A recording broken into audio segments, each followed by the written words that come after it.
The year is 2028 and for years multinational company Omnicorp has been filling the military with their very advanced drones that keep up security around the world by using scanners that identify if someone is threatening or not on the spot. TV host Novak wants these robots to replace the police in American cities too, but people are afraid of machines and the government is against having law enforcement that can't feel. To prove his point, Novak has brought a military leader to his show to explain the details of how every operation works. He's also sent a reporter to the Middle East that will show the robots work on live TV. The reporter goes around town recording how the robots don't hurt anyone that isn't a threat, calling it a victory for safety procedures. However, the locals are clearly not happy with the fact their home is taken over by robots, so a group of rebels sneaks around with heavy weaponry and jumps on the robots for a full-out attack. Soon a violent battle ensues on the streets, with buildings getting blown up by the robots on the ground but also the flying drones that shoot any time they see an attacker. Many of these rebels also jump on the robots from roofs to bring them down. As the entire area begins to explode, the robots find a scared young boy with a knife in his hand, only trying to protect himself. But for the scanner, a knife is enough to be a threat and the robot immediately kills the boy. Novak doesn't let this change his mind and tells his viewers that what the robot did was a good thing, just part of keeping the city safe. Meanwhile at the police station, Detective Alex comes to see his boss, who demands an explanation about the incident his rude co-workers are accusing him of. Alex tells her the whole story. The previous night, Alex and his best friend met with some criminals for an undercover operation. They tricked a dealer into revealing some illegal weapons and arrested him on the spot. However, when Alex went to check the evidence locker later, the weapons they took were missing and nobody signed the paperwork, meaning a dirty cop had to take them out. Afterward, Alex and his partner went undercover again and met with the gang leader at a restaurant, but they were interrupted when the leader got a call warning him that Alex was a cop. The leader immediately left the building and sent his men to kill the cops, starting a gunfight all over the place. The two policemen quickly shot back, but they were clearly outnumbered, so when they saw an opening they tried to escape through the back alley. Alex made it outside without issues, but unfortunately his best friend got shot in the process. After hearing the story, Alex's boss scolds him for going out without backup and says she'll handle the search for the dirty cop. Meanwhile in Washington, D.C., Omnicorp CEO Sellers tries to convince the government that robot cops are a good idea, but the senator's turning him down again. Afterward at a Minicorp's headquarters, Sellers has a meeting with his team to discuss ideas on how they can make the public accept robots on the streets. Since the senators keep mentioning the fact robots can't feel, he comes to the conclusion that they need to fusion an actual human with a machine. Meanwhile at a special clinic, Dr. Norton is helping his latest patient adapt to his new hands.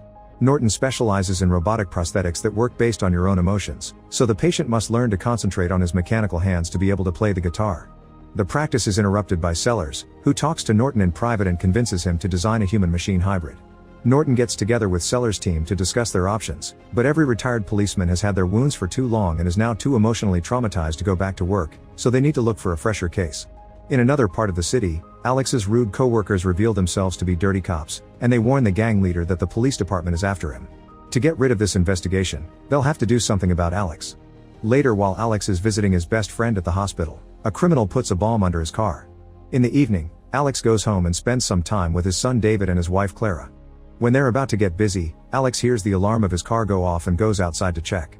As soon as he comes closer to the vehicle, the car explodes, leaving him severely injured. As soon as Omnicorp hears of this, they invite Clara to their offices to make an offer. They'll give Alex a whole new mechanical body so he can go on living. Clara is hesitant, but then they describe in disgusting detail all the wounds Alex has suffered, pointing out that if Clara doesn't make her choice now, Alex will die soon. Clara has no choice but to accept. 3 months later, Alex is happily seen dancing with his wife at a house party, but then the image starts crumbling down. The scientists reveal Alex's new form, which is 90% mechanical parts but his brain is still human, so he's slowly going through his memories. When they finally wake him up, Alex is confused and upset, so Norton quickly reminds him what happened and guides him through his first steps. However, the body feels too weird and when Alex hears the word amputee he freaks out, demanding for the suit to be removed. When Norton tries to calm him down, Alex violently pushes him away before running out of the building, pushing anyone who tries to stop him. His running speed is amazing, and when he encounters the wall surrounding the building, he can jump over it without breaking a sweat. However, when he starts running again, Norton finally decides to shut him down remotely. A moment later, Alex wakes up at the lab again, and Norton removes the main pieces of the robotic body to show Alex that only a few organic parts of him are left, so there's no running away from this. Norton says it was the only way to save him, but Alex thinks death is better than a machine and asks the doctor to pull the cord. Norton changes his mind by explaining Clara asked for the procedure and that his family is waiting for him, so he should do this for her.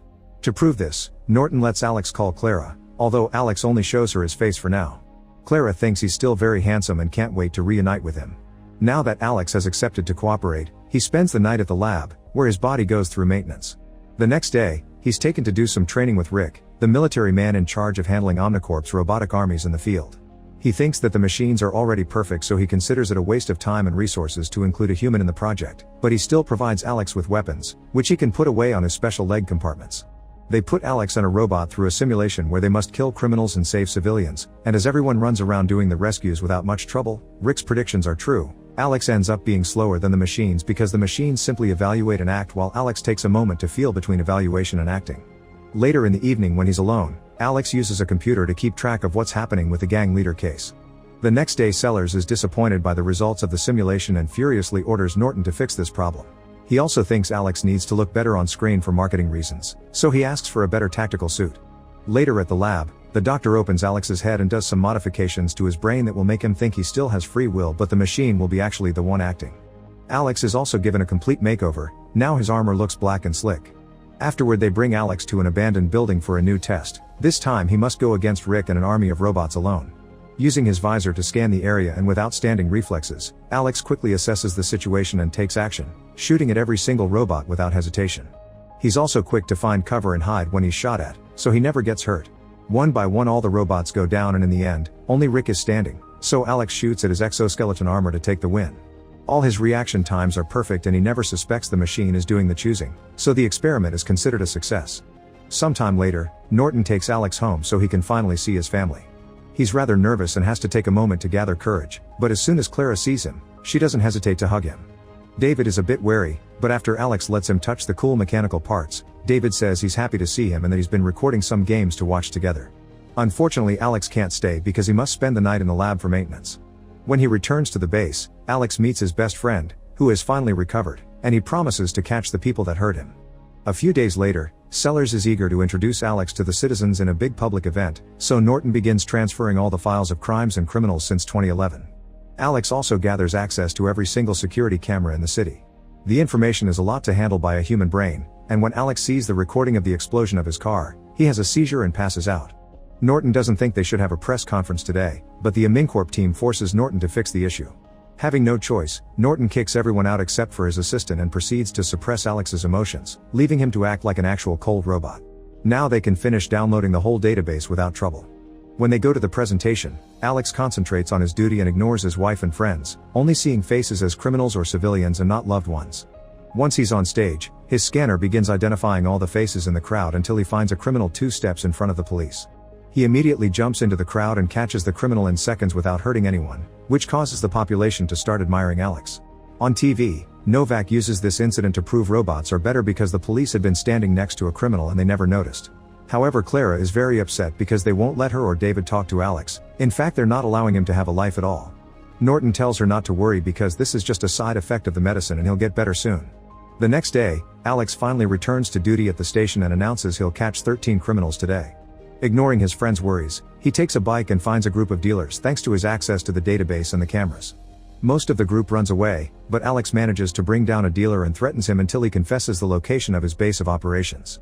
Moments later, Alex arrives at an illegal kitchen and enters the building still on his bike, shooting at every criminal and not being bothered by normal bullets coming his way. Even when they try to get him from behind, Alex's scan detects them and easily brings them down. People at Omnicorp are happy with the results, and Sellers gives Rick full access to monitor Alex just in case. As days pass, Alex becomes a hero in the city, stopping crime in every corner. Novak makes a big deal out of it and brings Sellers to his show to explain to the senator that the American public is slowly changing their minds. When the senator tries to protest against it, he's simply cut off. Meanwhile, the dirty cops meet with the gang leader to make a plan to deal with Alex, who has been making their job very hard. Sometime later, Clara risks running through traffic to finally approach Alex, asking him to show some emotion. She wants him to do something for his family since his son is suffering from night terrors and needs his father. At first Alex seems unaffected, but as he drives away, he begins approaching this as the robotic cop he is. He searches for security footage and discovers David had seen the car explosion, which left him traumatized. Learning this about his son really upsets Alex's humanity and slowly his brain begins undoing Norton's process of taking away his emotions. He's furious that his family has been suffering because of him and he intends to fix it. People at the lab notice this change through Alex's tracker and consider turning him off, but Norton wants to see what happens since technically Alex is still solving a crime, it just happens to be his own. Alex goes to his home and by taking the information from all the cameras, he recreates the day of the attack and sees his wife and son the moment he exploded. Using the few clues he has, he goes to look for a man who worked with the gang leader, dragging him out of the car through the window and breaking his hand. Alex steps on it to make him hurt more, and the criminal gives him the phone number of the leader's driver. After triangulating the signal of his last call, he finds the exact location of the gang's base. While Alex makes his way there, cops at the station learn that Alex is out there solving his own crime, and soon the gang leader is informed that Alex is going after him. By the time Alex makes it to the base, the criminals are ready to receive him in the dark with night vision goggles and heavy weaponry. Alex breaks in with his bike and activates his night vision, triggering a gunfight. No matter how many criminals there are or how many times they shoot, Alex has no trouble walking through the base shooting anyone that gets on his way until nobody is left alive. Although this time, he does receive some damage in the process. Afterward, Alex turns on the power again and takes samples of all the fingerprints on the weapons, which finally reveals which cops are dirty. Alex rushes to the police station to interrogate the men and play incriminating footage on all the computers. One of the dirty cops tries to attack Alex, who immediately shoots him to defend himself. The other guy is terrified and confesses it was their boss who planned everything, then Alex shoots him anyway. Afterward, Alex confronts her boss and tries to make her confess, but at that moment Rick shuts him down. Rick calls Sellers to tell him they can use this, and soon Novak puts the incident all over his show, proving that machines are better than people because they can't be bought. The next day, the government starts to vote in favor of bringing robots to the local police.